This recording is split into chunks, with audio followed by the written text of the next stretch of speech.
Tapi ada flexing yang nggak bener. Barang orang diakuin. Hari ini masyarakat lagi susah, kok lo pamer-pamer apa, beli apa yang sebenarnya terlalu berlebihan. Itu yang membuat masyarakat kita hedon. Itulah yang membuat orang kepengen cepat kaya. 2 tahun lalu tukang ngamen, sekarang punya Ferrari misalnya. Itu kan, wih, terjadi lompatan-lompatan logika untuk menjadi kaya. Enggak salah sih menjadi kaya. Tetapi caranya akan menjadi sesuatu yang kita persoalkan. Mereka lah yang keprosok dalam judol. Ujungnya judol yang mana? Pinjol.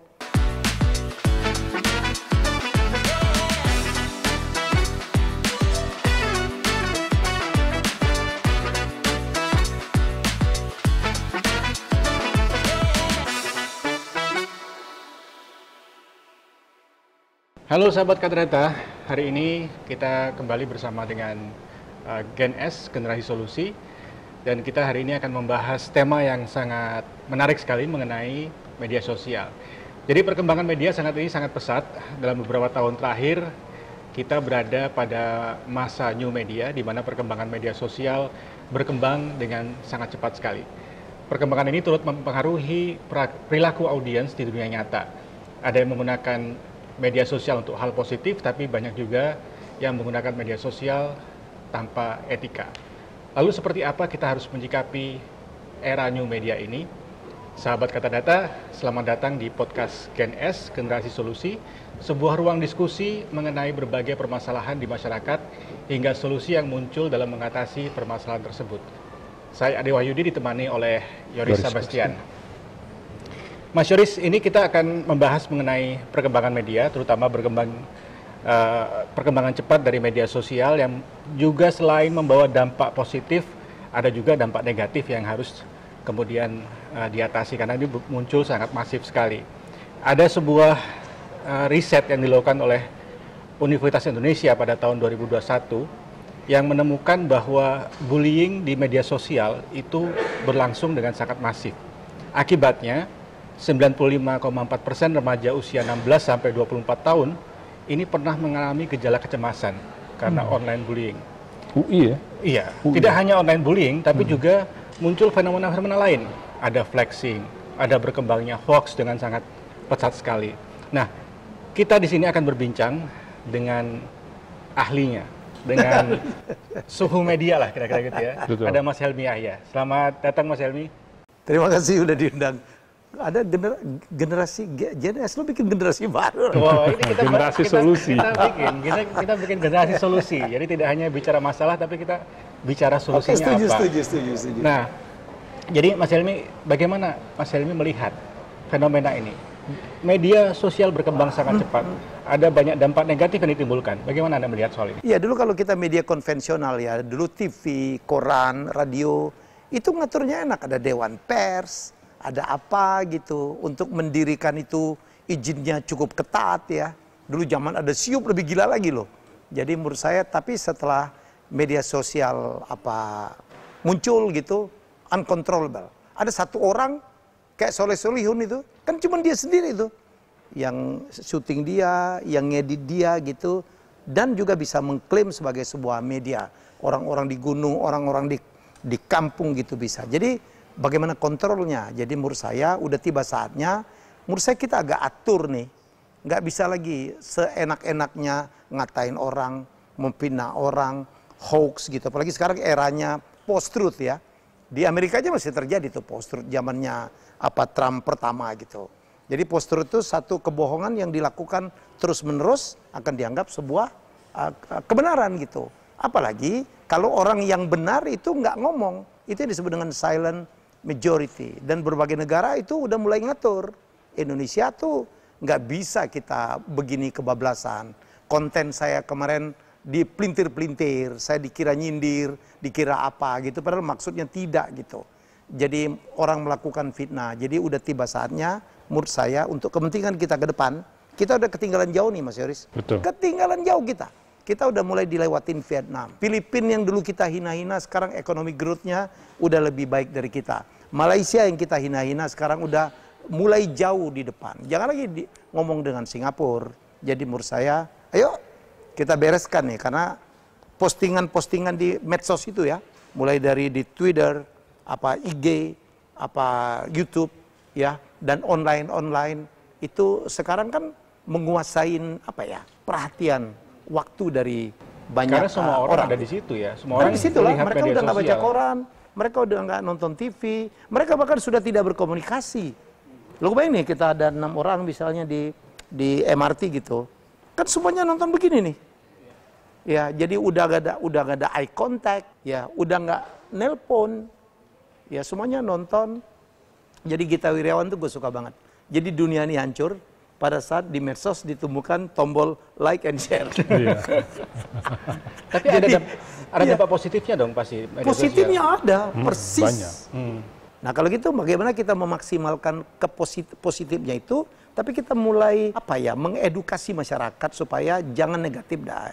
Ya kan negeri ini kan, aduh kita butuh apalagi dengan pemimpin baru. Diperlukan sebuah kekompakan, kesejukan gitu. Enggak saling fitnah, enggak saling menyalahkan, enggak saling bongkar yang sudah-sudah. Mari kita menuju ke depan. Kita udah jauh ketertinggalan. Tadi di ruang itu saya udah bilang, saya akhirnya bersedia untuk memimpin satu asosiasi yang baru saja terbentuk, namanya Asosiasi Kreator Konten Indonesia, AKI, yang diinisiasi oleh Kementerian Ekonomi Kreatif. Saya diminta oleh teman-teman menjadi ketua. Jadi kita lagi nyusun strategi. Udah banyak nih, Yoris, saya bilang, Om Yoris bantu kita lah. Saya tahu Siap. beliau yang unsur edukasinya, ini orang udah terlalu kaya juga gitu. Saatnya berbagi gitu. Jadi menurut saya senang banget saya mengajak teman-teman Ditya Dika, Edozel, segala macam. Tapi bagaimana mengatur media sosial? Bisa. Anda pikir lihat, negara kayak Amerika pun ngatur loh. Ya tadi kita bicara ya, Facebook aja itu ada batasan umurnya boleh menggunakan itu. Cina sangat keras, yang flexing tuh Mas Ade, ada flexing yang benar, ada flexing tidak benar. Nah gimana tuh? Kalau yang benar, flexing itu kan artinya pamer. Iya. Lu pamer misalnya, oh dulu lu anak orang miskin, tapi karena gue kerja keras, gue belajar gila-gilaan, kepala jadi kaki juga, gue sekarang sukses. Lu mau nggak gue tunjukin kesuksesan gue? Itu boleh. Apalagi barangnya dia beli semua tuh. Tapi ada flexing yang nggak bener. Barang orang diakuin. Hari ini masyarakat lagi susah, kok lu pamer-pamer beli apa yang sebenarnya terlalu berlebihan. Itu yang membuat masyarakat kita hedon.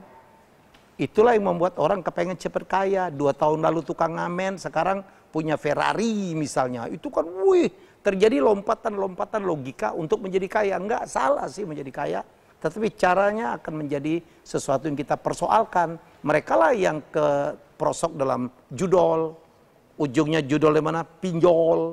Ya, masuk investasi abal-abal. Mereka menjadi penipuan money game, ponzi scheme. Itu yang menurut saya yang Itu salah. impact dari keinginan untuk Cepat kaya. Atau pengen terlihat kaya. Dan itu didorong oleh flexing. Betul, Ya. betul. Dia kan punya idola-idolanya tuh, yang nggak usah gue sebut namanya. Jadi menurut saya ini nggak benar nih. Jadi menurut saya berhentilah begitu. Apalagi masyarakat kita lagi susah nih, makin banyak orang miskin nih. Ayo ke sana dong mainnya, flexingnya ke sana gitu. Saya nggak akan Anda melihat posting saya, rumah saya apa. Saya misalnya travel ke luar negeri pakai first class, business class. Enggak. Saya nggak menunjukkan itu. Tapi saya selalu mengatakan, bapak gue dulu pedagang kaki 5. Gue bisa. Lu juga bisa gitu. Saya tunjukkan saya ngajar di mana. Saya tunjukkan saya diundang di forum apa. Supaya menginspirasi. Nothing is impossible. Saya anak orang kampung. Bapak pedagang kaki 5. I becoming like this. Tanpa harus menunjukkan, wah gue baru mobil. Nah, kecuali kemarin ada ngendor satu aja gitu ya. Jadi menurut saya sih nggak perlu begitulah. Gitu. Dan selain itu ada online bullying tadi juga dan juga dan juga hoax ya. Tadi Mas Helmi juga bilang, wah saya aja kena hoax juga nih. Iya, bayangin. Karena nggak ada aturannya. Apalagi akunnya akun anonim, nggak muncul nama lagi. Kalau kita di IG agak tanggung jawab ya, karena namanya ada gitu. Yang di X gitu, gimana coba? Kadang-kadang, aduh, kita yang ngatain saya itu, gue aja dikatain. Itu kadang-kadang followernya 0, 1. Saya kan pernah pilek juga, saya dikata-katain. Gue milih itu partai politik gitu, lah lu nggak boleh dong ngadilin pilihan orang. Jangan beranggapan bahwa kalau lu ada orang yang pilih nggak sama dengan lu, orang ini salah. dan lu bully habis-habisan. Begitu gue lihat followernya 3, paling banyak 13 lah. Jadi itu akun-akun yang di-create khusus untuk membuli orang. Untuk apa? Tibanya saatnya kita sejuk, apalagi Pilpres sudah selesai ini. Mari kita dukung aja, udah nggak bisa lagi digugat-gugat lah ya. Ini azan diributin, wayang diributin, sesuatu yang menurut gue sih tidak produktif tuh. Ya mari kita adu ide nih, adu gagasan, bukan adu popularitas. Wow, kalau yang nge-like banyak seolah-olah kebenaran nih, poster ini. Kalau komen banyak seolah-olah benar gitu. Jadi menurut saya kita harus mengedukasi yang netizen juga. Dan asosiasi ini bisa jadi solusi yang layak dicoba ya. Karena kalau tadi netizennya kita nggak bisa kontrol, tadi banyak fake account segala macam, setidaknya konten kreatornya. Karena kalau dia salah belajar nih kan, sebenarnya kayak tadi soal flexing. Dulu bahkan industri kan yang melakukan di Amerika, Mas Helmi pernah di sana juga kan, itu artis baru langsung kasih lihat rumahnya keren, mewah, mobilnya mewah, itu cicilan. Kalau albumnya meledak bisa dimiliki. Begitu gagal albumnya, sorry ditarik lagi. Nah tapi itu kan yang menjual mimpi tadi tuh, yang akhirnya di sini diikutin. Nah kalau kita punya asosiasi mungkin nantinya itu bisa menjadi patokan bahwa kalau mau diceritakan itu memang benar-benar sudah dimiliki dengan proses. Bukan kayak tadi itu kan jadinya justru di blow up dulu untuk mencari popularitas. Ini ada orang cuman ada di Ferrari, dia masuk ke showroom. Gue dapat dari Rudy Salim nih, nyender doang, diposting seolah-olah itu punya dia. Kayak gitu-gitu tuh. Ya kan ada dia masuk toko tas mahal gitu, dia foto, diangkat-angkat begini, seolah-olah itu punya dia tuh, diceritain. Udahlah, gue tuh banyak banget dapat cerita seperti itu. Jadi menurut saya enough is enough ya. Kedepan kita harus tanggung jawab lah, terutama mari kita. Jadi medsos ini sebenarnya manfaatnya banyak banget. Membuat orang jadi kreatif, membuat orang jadi kaya tuh. UMKM juga bisa berkembang. Ya, mereka bisa jualan. Nggak usah buka online toko. shop. Wah itu keren tuh. Itu kan adu kreativitas tuh. Kadang-kadang bukan hanya adu produk, tapi bagaimana mempresentasikannya itu menjadi sesuatu yang luar biasa. Jangan cuman saya orang baik, saya orang miskin gitu. Jadi menurut saya mari kita yang pintar, yang punya pengalaman, yang punya pengetahuan, silakan sharing. Saya tuh respect banget dengan seorang partner saya dulu namanya Pak Renhard Kasali. Umurnya lebih tua dari gue, tapi tetap tuh sharing, yang ngajarin. Lu salah lo, lu benar, begini yang benar, begini yang salah. Jadi menurut saya, ayo, ini kita banyak banget untuk kreatif ekonomi itu keren banget tuh. Ya, jadi saya seneng banget. Nggak pernah saya seneng ini ya. Saya lebih senang daripada saat saya dulu diangkat jadi dirut TVRI yang kecelakaan itu. Ini oke nih. Ini oke. Tapi waktu itu juga banyak achievement-nya kan dari TVRI. Sebenarnya TV publik itu diperlukan, Yoris. Diperlukan. Indonesia tuh TV publiknya udah salah kaprah. Di luar negeri itu TV publik nggak boleh dapat anggaran dari negara. Karena dia harus menjaga kenetralitasannya. Jadi kalau BBC itu setara loh dengan Perdana Menteri. NHK itu setara dengan Perdana Menteri. Yang lantik Ratu, Kaisar, Raja. Dia merupakan kontrol dari pemerintah.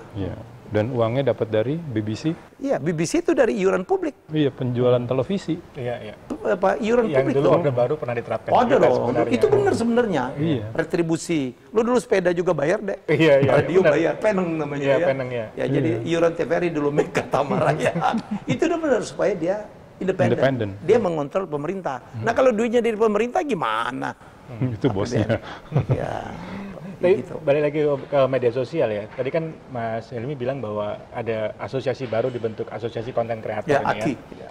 Nah ini bagaimana kemudian ke depannya ini akan mengatur, seperti apa akan diatur media sosial dan kemudian melihat contoh-contoh negara lain, itu seperti apa sih? Kalau di Cina udah jelas lah ya, pemerintahnya hadir. Menurut saya pemerintah harus hadir. Asosiasi ini netral. Ini bukan asosiasinya punya pemerintah, tapi kita akan sejalan lah untuk kepentingan rakyat ya. Ya membantu. Jadi kita bukan bagian dari pemerintah, no. Tetapi saya pikir ini bisa membantu program-program pemerintah, sosialisasi bagaimana di bidang pertanian, bahwa anak-anak muda bertanilah, Karena saya tadi malam ketemu dengan Menteri Pertanian, bagaimana menjadi petani-petani itu tidak harus menjadi miskin. Ya, jadi harus ada mekanisasi, harus dipikirkan off-takernya, ya kan? Dan pemerintah hadir. Begitu juga dengan pengentasan kemiskinan. Saya sudah ketemu juga dengan Pak Budiman Sujatmiko, ya.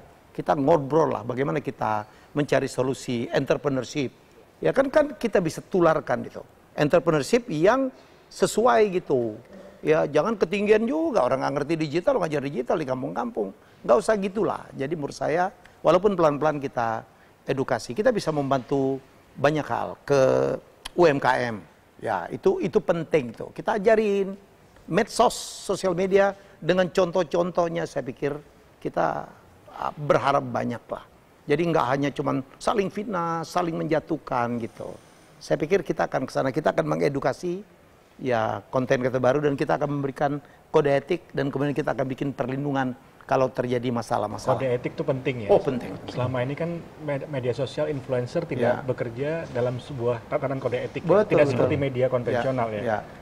Nah, dan mereka takutnya memang nggak tahu. Nggak tahu, karena nggak tahu. Iya, kan? Kayak gue pakai data kata data, postingan gue banyak banget.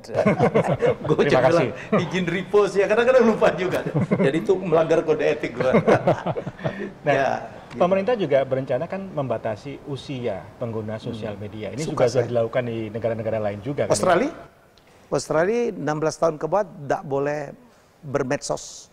Malah pemilik platform yang mengakibatkan dia dipakai anak akan di-fine. Pemilik medsosnya? Iya, platformnya. Oh, pemilik platformnya. Yang bisa digunakan tuh anak-anak, artinya lu melakukan pelanggaran. Jadi dia harus dikunci itu. Seperti di media-media barat, kita kan ada syarat umur kan? Syarat umur ditanya, apakah Anda, walaupun banyak yang melanggar juga sih. Tapi kalau udah melanggar, artinya kan dia yang secara sadar tahu bahwa ini dia salah. Ya. Takutnya kan di Indonesia aja misalnya kita ngomong Facebook, Instagram 13 tahun, belum tentu semua orang tua tahu. Dia nggak tahu-tahu anaknya udah punya, gitu kan, padahal anaknya masih underage dan itu terpapar, kena informasi yang kayak tsunami, kena menunggu-nunggu like segala macam. Nah itu secara usia katanya belum siap ya kalau di bawah 13 tahun. Belum siap untuk menggunakan media sosial karena ada dampak yang cukup signifikan gitu ya. Yang ngaco itu adalah bagaimana tadi yang gue bilang, merebut like, merebut komen, itu menurut gue itu kan achievement tuh. Wih gila yang nonton ribuan. Dan mereka melakukan segala hal, segala cara tuh. Yang kadang-kadang melanggar hukum, tidak pantas. Ya kan? Ada yang dulu gamparin siapa gitu. Ya kan? Gitu menurut gue sesuatu yang tidak baik lah. Ada menunjukkan hal yang tidak senonoh. Ya, karena yang penting banyak yang suka tuh. Ada yang suap foto atau selfie di tempat-tempat pinggir jurang sampai dia masuk lah gitu. Untuk apa gitu. Jadi menurut saya, ayo mari kita tertipin. Ya, jadi mulai dari pelaku sampai juga penikmatnya. Selain umur, apalagi yang perlu diatur oleh pemerintah dalam soal penggunaan media sosial? Ada the do's and the don'ts ya lah. Nggak boleh fitnah, nggak boleh hate speech ya kan. Gitu loh. Check and recheck harus kita lakukan. Tapi itu kan tidak ngebatasin creativity tuh. Ya kan, kreativitas itu sebenarnya kehebatan kreativitas itu disitulah bagaimana bisa tidak melanggar aturan tapi tetap bagus, tetap yang nonton banyak. Kemarin saya posting di IG saya menarik tuh, yang nonton 3,2 juta. Saya cuman makan soto di depan sekolah saya di Punawarman. Ya, saya juga udah lihat itu konten itu. Ya, 3,2 atau 3,5 juta tuh. Saya makan, saya kasih tahu ini, mereka ini udah dagang 41 tahun loh, dari tahun 43 tahun tuh, ya. Orangnya itu juga, dagangannya itu juga, nggak mikirin, nggak mau punya cabang, mau scale up, dan dia happy, senyum. Anaknya sarjana, jadi bilang, kalau Anda mau bahagia, gampang rumusnya, jangan terlalu ambisi lah. Turunkan ambisimu dan kamu tidak akan stres. Wah, yang komen 2000 lebih kali. Jadi saya sering menemukan hal-hal kayak gitu. Apakah sesuatu yang bombastis? Tidak. Sesuatu yang aneh-aneh, tidak. Kita menggambarkan yang sehari-hari. Jadi cocok jadi ketua asosiasi. Iya, cocok jadi ketua asosiasi. Tapi menarik juga dari yang Mas Helmi ceritakan, berarti ada ruang sebenarnya untuk mengisi konten-konten positif yang disukai banyak orang. Gitu. Orang mungkin juga udah bosan dengan konten-konten yang negatif yang menyebar sangat cepat gitu ya. Iya. Negara ini butuh inspirasi, butuh edukasi. Saya pernah waktu saya di Palembang, saya posting saya ke pagi sore, sorry nyebut brand. Saya bilang pagi sore itu dari Palembang loh, iya, bukan dari Padang. Tahu soalnya. Dan ini adalah restoran yang pertama yang nonton jutaan. Iya, banyak yang nggak tahu. Banyak yang nggak tahu. Jadi itu yang disebut, saya kan dulu dibilang raja kuis gitu, fascinating fact, fakta yang mencengangkan. Saya pernah syuting di New York juga ramai yang nonton. Saya tahu nggak, di New York itu ada kota namanya Batavia, gitu, Betawi, gitu, yang gitu-gitu tuh. Jadi, oh gitu ya, oh gitu ya. Jadi menurut saya itu yang menarik. Kapan bikin kuis lagi nih? Lagi mau nih, saya kepengen banget biar ada apa ya, ada alternatif lah dari tontonan yang hanya sekedar flexing, yang hanya sekedar hura-hura, yang hanya sekedar festif orang joget-joget gitu. Sekedar apa? Bagi-bagi hadiah. Bagi-bagi hadiah. Bagi hadiah boleh, tapi ada edukasinya, ada knowledge-nya. Yang uang itu yang bagi-bagi duit, bikin-bikin rumah itu udah, gue udah lewat tuh udah puluhan tahun yang lalu. Itu kan program gue, uang kaget beda rumah gitu. Iya. Gue pernah ngebahas itu, wah Om Helmi itu ya, gitu kan. Ini pasti anak lahirnya baru nih. Mas Helmi, itu juga ini ya, tadi kan ya dampak negatif dari sosial media itu juga ada online bullying. Terus kemudian banyak anak muda yang sekarang juga stres kemudian karena ketika dia bermain di media sosial. Nah, bagaimana harusnya anak-anak muda ini menyikapi media sosial dan bagaimana mereka menggunakan dengan efektif? Ya itu yang kita pikir, kita harus ada edukasi ya dari kita. Bolehlah bermedsos kalau tidak bisa dilarang tuh. Terutama yang masih underage gitu. Tapi kan ada hal tertentu. Saya pikir negara harus hadir lah. Kayak di Cina itu mereka bilang tuh, kayak game itu kan juga cukup menyita waktu tuh. Dia ada aturan mainnya tuh. Kalau nggak salah cuman weekend. Bisa tuh pakai teknologi. Ya, ada hours sekian ada gitu.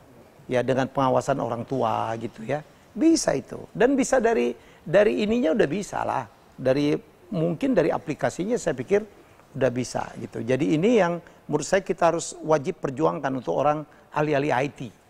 Misalnya kalau untuk anak-anak, kalau dengan akun ini saya nggak tahu ya, dalam bayangan saya mestinya bisa. Dia cuma dapat jatah hanya hari Sabtu Minggu boleh main game atau boleh ngebuka akun-akun apa gitu ya. Hanya sekian jam maksimal. Bisa saya pikir, asal kita mau. Ini anak muda, tapi ada juga sekarang media sosial dimanfaatkan oleh pejabat publik. Ya. Untuk menyampaikan informasi, menyampaikan kebijakan, tapi walaupun juga ada yang sering kelewatan juga.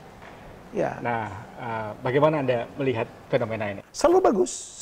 Saya udah bilang, saya kan banyak ngasih seminar juga ke orang-orang yang bagian di pemerintahan. Saya bilang, Anda harus punya. Kenapa? Kita ini komunikasi you have to speak in audience language ya. Gimana bisa anak-anak main IG, bapak masih masangnya di Facebook, atau masih masuk di koran, atau masuk di TV apa yang FTA. Kan nggak di situ tuh. Kan komunikasi itu harus tepat sasaran. Masalah kontennya apakah berlebihan atau tidak, that's another thing. Tapi pemilihan media itu saya sangat setuju tuh, ada pejabat publik. Kakak saya nih, contoh. Tante Wiyah kenal kan ya? Ya, kalau nggak kenal lo nggak punya TV lah ya. Tante Wiyah ya. Dia itu anti medsos, dia pikir dia udah populer, sangat populer. Siapa yang nggak kenal dia? Gitar remaja, who wants to be? Gitu. Saya bilang, kamu bikin medsos lah, ya minimal IG, ya. Nggak mau dia, Riz. Sampai suatu saat dia mau jadi dubes, saya bilang kamu harus. Kenapa? Kenapa harus gitu? Ada dia iyain tapi dia tidak lakukan. Gitu. Saya bilang, kamu kan pejabat publik seperti saya di RUT TVRI. Kita tuh dibayar oleh rakyat. Rakyat wajib tahu, ya kan, apa yang kita lakukan sebagai pejabat publik. Ini adalah bagian dari akuntabilitas publik. Oh ya, gitu. Kan kita dibayar nih, ya dia dibayar, dubes, lumayan gajinya. Ya, jadi rakyat tahu tuh kita ngapain aja, day to day, ya. Saya setuju tuh dengan Ridwan Kamil, ada 3 hal tuh yang bisa dilakukan mengenai medsos. Satu, memberitahu jadwal. Hari ini saya kesini, besok kesini. Nomor 2, memberikan penjelasan. Ya kan, memberikan penjelasan tentang apa gitu. Misalnya, kita akan gini-gini. Nomor 3 mungkin melakukan jawaban dari pertanyaan gitu. Itu penting. Nomor 4 baru yang receh-receh lah. Kita main sama anak, main sama cucu yang juga harus sejalan. Itu penting tuh. Ya, untuk dilakukan. Makanya kemarin waktu pilkada segala macam, yang elektabilitas tinggi kan yang medsosnya bagus tuh. Gitu. Sejauh itu tidak merupakan kebohongan, bahwa yang disampaikan itu adalah benar gitu. Kan masyarakat tertolong juga. Oh, ini apa bupati yang gue bayar, kan kita yang bayar nih rakyat, mereka tahu melakukan apa aja gitu.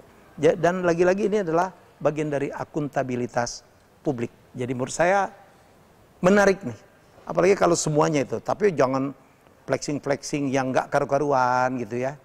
Apalagi ibu-ibu tuh hati-hati itu, ya kan? Beli tas jangan ditongol-tongolin lah gitu. Iya, beli tas, terus kemudian ya ada yang traveling menggunakan kemana gitu. atau Begitu ketangkep dia bilang ini kawin gitu. Ada kemauan gitu ya. Rakyat masih susah lah. Saya pikir, saya selalu ya, kalau bisa setiap instansi BPIP atau siapa gitu harus punya apa medsos yang kuat, karena nggak bisa lagi.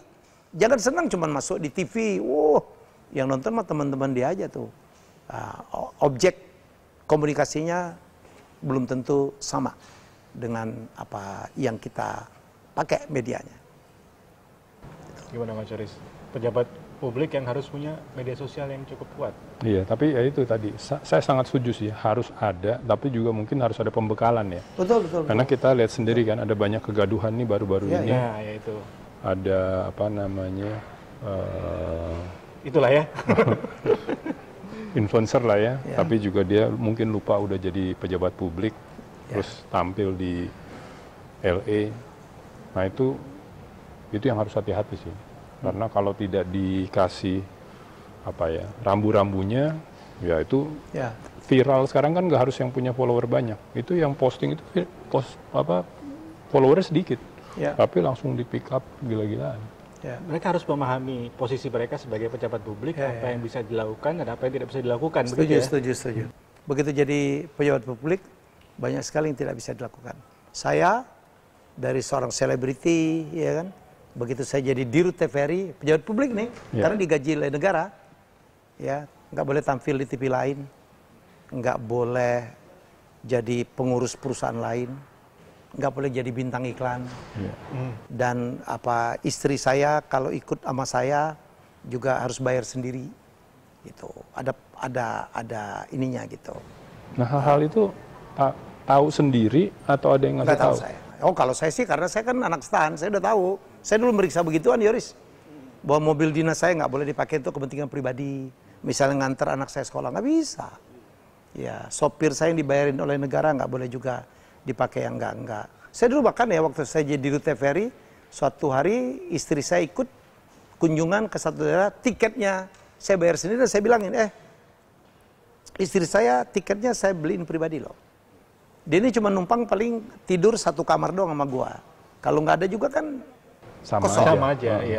Tapi menggunakan mobil pribadi, mobil dinas TVRI setempat, waktu itu Jogja, Bali, nggak boleh. Karena itu adalah mobil kantor. Ya, jadi padahal istri saya itu dan wanitanya tuh nggak boleh. Segitunya tuh. Jadi menurut saya kalau kita mau ngomong yang sebenarnya bagaimana kita menjadi pejabat publik, nggak gampang loh. Oh, di Australia kan lebih gila lagi. Ada menteri mundur atau dicopot itu hanya karena satu hari, ini cerita nyata nih. Saya dapat berita dari Pak Nuim Hayat, ya, karena dia satu hari dia harus menjemput anaknya pulang sekolah. Karena apanya gitu nggak bisa istrinya dan pakai mobil dinas, copot tuh. Satu hari ada seorang pejabat setingkat wakil menteri atau menteri bawa barang dari luar negeri, beli TV, lupa bawa ini bayar bea-nya, copot tuh. Jadi menurut saya, Korea kan kita tahu tuh. Kecil-kecil aja tuh membuat orang harus cepat karena segitunya. Segitu. Makanya saya respect betul dengan teman-teman yang mau menjadi pengabdi di negara seperti saya dulu. Gaji gua dulu deh kalah dengan sekali gua nge-MC itu. Kalah dengan sekali gua jadi pembicara tuh. Tapi kan ada kebanggaan untuk kita ya, berbuat sesuatu. Saya cuma bilang waktu itu time to give it back. Bagaimana saya mengembalikan. Gue SD negeri beasiswa, SMP negeri beasiswa, SMA juga gitu, kuliah gue di STAN, S2 gue juga dibayarin negara. Dan gue menjadi berhasil karena gue belajar dari TV. Gue belajar mana? Dari TVRI. menurut gue itu time to give it back. Udahlah, nggak usah hitung-hitungan sama negara. Masa mau jadi orang jadi mau untung terus gitu kan? Ya, tapi I know, I put my legacy. Ya. Ini Mas Helmy juga punya perusahaan konten kreator sendiri. Yes. R66 ya. R66. Nah itu bisa ceritakan sedikit R66 nih kreator konten seperti apa yang dibikin di sana? Sama seperti gue lah. Kita main di sport ya, main di leadership, main di politik gitu. Karena bukan saya aja tuh. Kemarin kita punya geopolitik yang sekarang disukain aja. Nah tadi cerita mengenai edukasi dan segala macam. Apakah itu juga ada batasan-batasan yang ditetapkan oleh Mas Helmy? Oh iya jelas lah. Nggak mungkin apa production house saya memproduksi hoax, post-truth, nggak mungkin. No. Karena kita kalau corporate culture itu kan refleksi dari top leader tuh. Top leader. Jadi kita tidak akan melakukan sesuatu yang tidak berkenan di saya. Oke, tadi mengenai asosiasi yang tadi Mas Helmy sudah jadi ketua ya. Langkah-langkah yang akan dilakukan dalam waktu dekat dan kemudian ke depan dalam untuk pengaturan media sosial Indonesia seperti apa nih? Kita baru terbentuk tuh seminggu. Ya. Orang sibuk semua juga gitu ya. Ada Adrian Zakari, ada Syarif Muhammad yang biasa di Kadin. Banyak lain nih, ada si Guru Gembul ada di situ ya. Ada Mas Indrawan Nugroho. Saya baru saja dapatkan kesediaan dari Mas Yoris. Kita lagi meeting banyak nih, untuk ke depan kayak apa nih ya. Organisasinya seperti apa, pembidangannya seperti apa. Jadi kita lagi dalam wacana itu ya. Sebelum kita nanti harus sowan ke berbagai pihak, ke asosiasi-asosiasi yang lain juga. Kita minta dukungan. Ya, apakah 17 atau 18 subsektor ekraf itu akan kita bidangin satu persatu atau gimana gitu. Jadi kita dalam penggodokan tentang itu. Lagi membuat anggaran rumah tangga juga.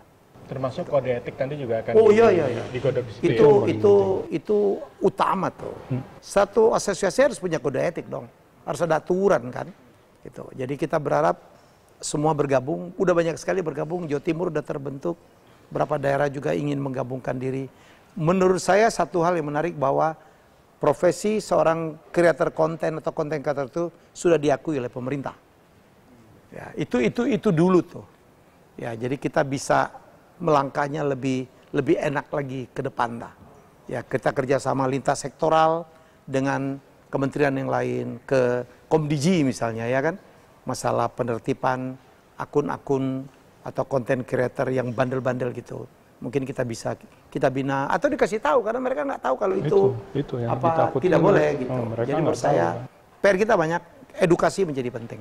Mereka mau, kan selama ini ada kesan juga bahwa ini kepingin bebas aja, ini kan kebebasan berpendapat segala macam. Jadi mereka mau ya untuk ada aturan dan ada... Ada yang mau, ada yang enggak. Tapi kalaupun nggak mau dia tahu aturannya. Kalau ini lo nggak boleh loh. Lo nggak boleh misalnya memfitnah orang. Lo nggak boleh nyebarin berita hoax. Lo sebenarnya harusnya lo cek dulu dong berita itu benar atau tidak sebelum lo repost atau sebelum lo itu harus kita sampaikan gitu. Tanpa dia harus bergabung dengan asosiasi atau tidak. Konon ada 17 juta konten kreator di Indonesia sekarang. Dan tadi kan lama-lama kalau asosiasinya kuat, bisa ngasih lihat hal-hal baik di situ, brand-brand juga mikir, gue kalau mau manggil, gue tanya konten kreatornya, kamu udah terlibat di asosiasi belum? Sekarang kayak desain-desain kan, itu kalau saya lihat lomba-lomba desain, sayembara, pasti ke asosiasi desain grafis Indonesia ADGI. Nah itu kan sehingga tidak terjadi nih, brand udah keluarin duit mahal-mahal, bikin sayembara, logonya plagiat. Nah ini juga saya lihat ke arah ke konten kreator nih akan sangat penting sekali. Dan bisa jadi juga ini ya lembaga yang menjadi partner pemerintah untuk pembuatan kebijakan ya. Oh iya. Asosiasi. Karena kita sepakat lah, pemerintah sudah sah, kebijakannya kita bantu sosialisasikan dengan cara kita. Ya kan, jadi menurut saya ini diperlukan lah untuk ngapain aja. Ya sama mungkin kita akan punya bargaining position yang cukup baik kepada pemilik-pemilik perusahaan-perusahaan platform tuh.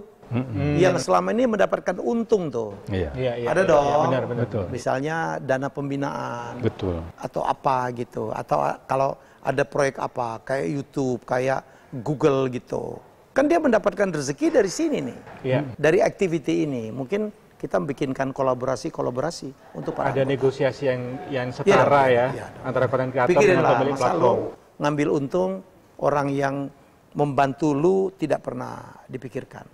Mungkin kita dikasih kelas apa, diajak kemana, gitu kan, ada paket apa, atau ada paket sosialisasi apa, kita bisa dibantu oleh teman-teman anggota asosiasi. Mungkin kita akan beralih sedikit ke Mas Helmi sendiri ya. Mas Helmi kan ya kita kenal juga cukup lama di pertelevisian, sempat memimpin TVRI, terus kemudian kok kok sekarang langsung sangat intens sekali di konten kreator dan di media sosial. Ini bagaimana ceritanya? Ya karena dulu gue dipecat lah dari TV. Blessing in disguise. Oh, blessing in disguise. Begitu gue dipecat, TV itu memang turun, tau gak lu? Iklan-iklan pindah. Jadi gue tuh dipecat pada saat gue tuh diselamatkan, Dek. Gue tuh diselamatkan. Ya sudah dong, gue belum 2 tahun dari juru kunci nomor 15, gue udah nomor 8 tuh. Dari TV share nggak sampai 1. Waktu gue dipecat tuh udah 5,6. TVRI tiba-tiba pernah top 10 program, masuk 3 gitu. Jadi menurut saya sih udah cukup lah. Kalau dipertahankan gue turun lagi tuh kali. Dan gue selalu suka tuh bermain di underdog. Karena dulu kan gue underdog, bapak gue pedagang kaki 5 ya kan. Gue tuh, waduh hidup gue miskin banget. Dan kemudian gue bisa membalik-balik itu tuh. Menurut gue sih, ya memang it's not the time munculnya new media ya. Kemudian kan kita tahu para milenial, apalagi Gen Z, sudah nggak paham TV itu. Bintang-bintang TV masa lalu nggak dikenal nih mereka. Dan saya, begitu saya tuh kan dulu dipaksa oleh beberapa mantan karyawan gue. Dia bilang, Om, bikin YouTube aja Om. Ah apaan, gue udah tua. Umur gue udah 50 berapa waktu itu. Udahlah Om, gini aja lah, nggak usah keluar modal. Kita yang tenaga kita, kemudian alat dari kita, ya kita Om Helmi tinggal ngomong aja. Karena Om Helmi jago ngomong gitu. Wah, nggak nyangka gue. Begitu gue iyain, kita bikin Helmi Bicara. Saya tuh termasuk the fastest growing konten kali ya. 3 minggu subs gue udah 100.000. Saya adalah orang tercepat dalam usia itu yang mendapatkan silver play button. Sekarang udah 2,13 juta ya. Dengan konten seserius gue loh. Gue tidak memainkan flexing, saya tidak memainkan apa prank-prank. Kan awal ada yang seksi-seksi biar follower naik, udah naik baru bikin konten bagus. Serius. Gue dari dulu serius. Tapi they respect. Orang banyak blocking ke saya. Nggak ada gunanya yang nonton banyak, tapi yang nonton itu bukan segmen lu gitu. Terlalu banyak misalnya ABG-nya, padahal segmennya kan tinggi banget gitu. Saya happy banget tuh membantu menteri, membantu CEO untuk apa sosialisasi produknya. Gue suka, banyak sekali yang meledak gara-gara muncul tempat saya. Karena yang nonton itu benar-benar creme de la creme, very segmented. Saya tuh udah nggak ngejar viewership lah. Yang penting dampak bagi orang yang saya undang jadi tamu. Jadi menarik nih. Jadi Mas Helmi ketika membuat konten tidak berpikiran ini quality dulu, berpikir quality dulu dibandingkan mau nyari penonton sebanyak-banyaknya. Seperti itu ya? Ya. Karena saya harus punya diferensiasi lah. Tapi saya punya tim algoritma segala macam. Mungkin apa thumbnailing ya, membuat caption itu harus nyerempet-nyerempet yang viral tuh. Ya, misalnya ada nama Ahok gitu langsung yang nonton banyak tuh. Nah, itu kita pahamin tuh yang begitu-begitu tuh. Dan isu apa yang lagi diangkat gitu. Paling capek itu kalau ketemu pejabat yang maunya menurut dia, Pak, kalau saya nurutin Bapak kan bayar. Tapi yang nonton dikit loh, Pak. Gitu. Jadi mau nggak? Gue udah paham ya yang Bapak ingin sampaikan, nanti saya akan lakukan dengan cara saya. Ada lucunya, ada sesuatu yang menggelitiknya gitu. Jadi itu penting. Kayak kemarin tahu-tahu ketua BRIN, karena sebelumnya ada mantan ketua LIPI datang ke gua yang mengatakan bahwa wah jumlah peneliti kita dikit banget loh, gitu. Dan banyak yang nganggur, ya kan segala macam. Udah sedikit banyak yang nganggur. Banyak yang nganggur dan memang ya tahulah banyak brain drain ya, lari orang kita. Peneliti kita tidak dihargai. Tahu-tahu LT Handoko, kepala BRIN, dia bilang, bro, gue dong jadi tamu, lu bisa roasting gue sepuas lu lah. Dia jawab semua tuh. Jadi kita tuh persoalannya penelitinya banyak tapi tidak sesuai dengan environment itu. Jadi belum tentu yang mereka research itu misalnya yang memang dibutuhkan. Kan dia kaget, saya pernah 5 kali ke BYD dan saya bilang, kenapa BYD bisa ngalahkan Tesla? You know the story? Karena dia punya 100.000 insinyur. 100.000 peneliti, punya 11 lembaga penelitian sendiri. Sementara gue dapat data dari Daniel Surya, pemilik Wear, dia bilang, lo tau nggak, Indonesia cuma bisa mempatenkan 8 paten dunia setahun. Sementara BYD 15 setiap hari. Setiap hari? Setiap hari. Ini mereka punya 38.000 paten. Bikin gebrakan nih. Kalau bikin jalan-jalan langsung belajar dari korporasi-korporasi di China. Di China.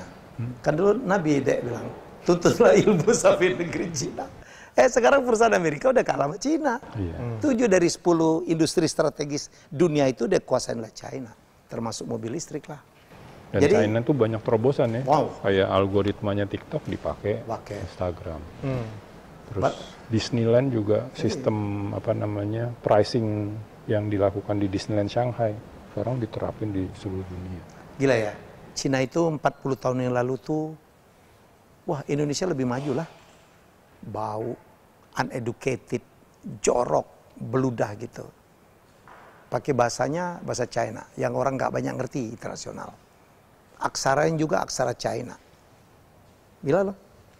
Gue tuh 1 tahun yang lalu masuk ke SF. Banyak gembel, homeless, ya kan, Philadelphia kayak kota zombie itu. Kan di sana kan orang miskin kan dikasih allowance tuh, dikasih tunjangan, tapi dia pakai untuk drug tuh. Mereka tidur di taman-taman, LA, di pinggir jalan, semua, Washington, Denver, New York, 100.000 lebih, pengemis di mana-mana. Ya, walaupun ganggu gak ganggu sih, ya kan, teriak-teriak, ya kan. Di SM saya pikir udah ganggu tuh, karena di SM itu di bawah pencurian di bawah $1.000, polisi tidak akan proses. Betul. Karena mereka kekurangan polisi. It's like in LA. LA itu mengurangi anggaran pemadam kebakaran, mengurangi suplai air dan sebagainya. Itu terjadi itu. Wah, gila. Jual fake di New York tuh sekarang udah nggak ada apa-apain. Nggak ada anggaran untuk ngurusin itu, dianggap bukan serious crime. Iya, bukan serious crime. Mereka harus memilih tuh. Polisi dikit, kan anggarannya dikit. Jadi di SF tuh yang terjadi ya. Gue dengar kemarin Walmart itu udah tutup berapa tuh? Lo kebayang aja, Walmart tuh dicolongin anak-anak kecil, ngambil barang $900 tuh. Belum sampai 1.000 ya? Belum sampai 1.000. Lo gak boleh touch. Kalau lo touch, dia ngadu kriminal. Udah gila. Gue dengan mata kepala gue sendiri tuh. Ya, jadi mereka tuh di luar ada yang nampung deh. Taruh abis masuk. Udah gila. Nah, gue di Cina 6 kali saya ke Cina, cuman ketemu pengemis sekali. Orang tua itu pun pakai QR code. Iya. Lo bisa bayar dengan WeChat Pay atau Alipay itu. Dan kebiasaan beludah mereka udah berkurang sangat drastis karena dipantau oleh kamera semua ya. Dan berpengaruh terhadap kredit mereka. That's what we have to learn. Bukan kalau kemajuan teknologinya nggak mungkin Om Yoris di Uber. Mereka bisa ngerakit mobil 76 detik. 76 detik. Nggak ada manusia. Gitu loh. Jadi nggak mungkin kita. Tapi kenapa mereka seperti itu? Apa visi leadership yang sangat kuat ada di Jack Ma, ada di Chu Huanfu, Yang Zemin, gila, sama menghargai human capital. Ini mungkin kembali ke pertanyaan tentang new media ya. Ini kita melihat bahwa media konvensional udah mulai turun, udah mulai sunset lah kira-kira gitu. Televisi udah mulai ditinggalkan. Orang tidak lagi melihat televisi tapi OTT. Orang kemudian lihat media sosial sebagai sumber informasi. Karena itu kemudian podcast berkembang dengan sangat pesat sekali, termasuk ya kita bikin podcast Gen S ini, Generasi Solusi. Nah, ke depan Mas Helmy melihat bagaimana ini media ini akan berkembang dan kemudian gimana kita akan mengikuti perkembangan yang sangat cepat ini, AI dan segala macam. Ya mari berkompetisi dengan sehat ya. Saya pikir itu. Jadi ini kita asosiasi itu hadir ke sana. Dunia akan sangat berkembang. Sekarang muncul lagi extended reality. Saya akan bikin podcast tuh dengan teman tuh. Jadi kalau gue ngomongin Alaska, gue di Alaska tuh dengan extended reality itu. Wah itu mah udah gila tuh. Kalau hari ini saya ngomong di Gurun Sahara, saya akan berdiri di Gurun Sahara. Itu all in the studio. Teknologi itu, wah udah gila tuh. Saya bisa ngobrol dengan siapa, dia hologram datang ke studio gue gitu. Ngobrol gitu. Orang yang sudah meninggal pun bisa kita panggil. Oh iya sekarang kan begitu. Diprediksi ini kalau tanya ini jawabannya apa? Saya lagi bikin AI saya tuh. Nanti saya ada bikin AI saya. Jadi ada teman-teman Rusia datang, saya baru meeting tadi pagi. Saya lagi di-create. Nanti orang kan nyari waktu untuk konsultasi dengan saya susah. Sama susah nyari waktunya Yoris Sebastian gitu. Ya udah AI kita yang tampil dan orang bayar gitu. Boleh nanya apa aja tentang bisnis. Om Helmi, gimana tentang valuasi? Atau misalnya dia kan jago desain sekali, gimana gitu. Yang ngomong udah bukan dia, tapi dia tuh data kita tuh semua di crawling. Kita pernah bicara di mana, kita pernah diwawancara apa, dia masukin semua. Jadi dia tuh udah bisa, otaknya udah sama dengan otak kebiasaan Helmi. kita, pola berpikir kita, suara gua udah dipahami muka kita. Iya. Dan bener banget sih. Saya punya klien nih korporasi, mentoring nasional 3 tahun. Masuk 3 tahun itu pertanyaan udah ngulang-ngulang. Tapi sebenarnya yang ngulang beda-beda. Yang kemarin nanya dari Palembang, tahun depannya dari Makassar. Jawabannya kan sama. Jawabannya sama. Atau berubah-ubah dikit. Nah ini rekaman itu dijadiin teks, teksnya dikasih ke AI. Nah AI-nya Yoris, jawabnya dengan sabar. Padahal pertanyaannya, karena ini 40 sales area nih ganti-ganti terus. Kalau Yoris yang asli bisa marah-marah nih. Ya, kita sih terima nasib juga. Tapi maksudnya tadi, AI ini membantu ya, bukan mengganti manusia. Hanya dia tadi benar. Jadi si klien saya tetap akan ketemu saya. Tapi pas ketemu saya bilang, kasih pertanyaan yang baru dong. Kalau pertanyaan yang lama-lama nih udah ada AI. Benar sekali sih. Pertanyaan baru pun bisa dijawab. Kan dia memprediksi ya. Memprediksi gitu, mindset kita, bacaan kita, statement kita di mana. Sekarang kita udah bisa wawancarain Albert Einstein. Ya orang kan cuma meng-crawling pikiran-pikiran dia, buku tentang dia. Udah bisa representing. Tapi itu kan sekali lagi pedang bermata dua ya. Positifnya banyak, tapi negatifnya juga akan lebih besar lagi nantinya kan? Ya makanya yang negatifnya kita kasih tahu. Nggak boleh post truth, ya kan harus tervalidasi. Tapi sekarang dengan AI saya pikir tervalidasi lah. Ya kan kita nggak bisa bohong gitu. Kalau kok nggak konsisten ya dengan data sebelumnya, ini artinya bohong. Jadi atau AI-nya masih kurang canggih. Atau AI-nya masih kurang canggih. Loh, ya kan? kok ini kayak ChatGPT lah. ChatGPT lo bisa kan nanya apa aja. Awal-awal gue nanya 7 kali, Helmi Yahya, Indonesia. Wah, gue pernah mimpin RCTI di mana? Karena mungkin ada pernah artikel yang dia crawling itu ada begitu. RCTI ya. Tapi makin kesini kan makin pintar. Makin sempurna, makin pintar mesinnya gitu. Video ini saya tahu dari Mas Aden. ChatGPT udah bisa video. Udah bisa video lah. Hanya ini tanaman apa? Kemarin ke Fauna Land, ini binatang apa? Ini binatang sangat langka. Oh iya bisa. Jadi guru-guru hati-hati itu dosen, jangan ngajar sembarangan, bisa dicek tuh. Oh bohong Pak. Kan si teman saya Abni Jaya Putra yang dulu di direktur program TVRI, dia yang siaran udah robot sekarang lah. Enak lah, nggak perlu THR, ya kan? Nggak pernah flu juga dia gitu, tinggal feeding aja gitu. Kadang-kadang pronunciation aja meleset. Jadi sekarang kita udah pakai teknologi itu. Jadi mari kita menyiasatin, jangan takut dengan kemajuan teknologi, mari kita optimalkan gitu. Ya kalau dampak negatif saya pikir makin ke sana makin bisa kita lokalisir nih ya. Dan apalagi sekarang dengan asosiasi kita kasih tahu. Oke, terima kasih Mas Helmi. Takeaway-nya apa nih Mas Yoris? Iya, jadi menarik sekali ya. Ini yang buat teman-teman pemirsa Kata Data kita bisa bisa belajar hari ini bahwa setiap ada masalah tuh pasti ada solusinya. Tadi kita ngomong kayak sosial media itu jelas ada banyak manfaat tapi juga ada potensi masalah, dan tadi saya senang sekali ada solusinya, salah satunya asosiasi gitu ya. Mungkin dari industri-industri lain juga harus belajar gitu ya. Misalnya mereka selama bertahun-tahun ini belum punya asosiasi, menurut saya itu salah satu hal yang menarik. Tadi juga dari Mas Helmi juga jelasin secara gamblang gitu bagaimana sebenarnya kadang-kadang nih ada yang namanya blessing in disguise gitu ya. Mungkin kalau waktu itu tidak terjadi, Mas Helmi tidak benar-benar mendalami media yang non mainstream gitu kan. Tapi buat para pemirsa Kata Data, menurut saya juga selalu upayakan belajar yang manual. Karena saya lihat Mas Helmi ini bisa begitu banyak solusi dari berbagai masalah yang tadi kita bahas itu karena memang sudah pernah dua-duanya. Tadi saya tanya, kenapa kok tahu etikanya? Loh kan saya anak stan. Gitu kan. Dan itu yang menurut saya, apapun ilmu yang pernah kita pelajari, itu tidak ada ilmu yang tidak berguna. Selama kita benar-benar belajar, gunakan untuk apa yang sedang kita lakukan saat ini. Karena begitu ada banyak masalah, sayang kalau yang dibahas masalah terus. Kita harus menjadi generasi solusi, ngebahas solusi-solusi yang mungkin bisa kita tawarkan, salah satunya ini Bu, ditawarkan ke pemerintah. Terima kasih. Terima kasih. Keren banget, Yoris. Dia tuh wise banget mukanya. Suaranya wise banget. Demikian sahabat Kata Data, perbincangan generasi solusi Gen S dengan Mas Helmi Yahya, sosok inspiratif yang punya segudang pengalaman. Semoga pembahasan kali ini bermanfaat bagi kita semua. Seperti selalu disampaikan, setiap ada masalah, pasti ada solusinya.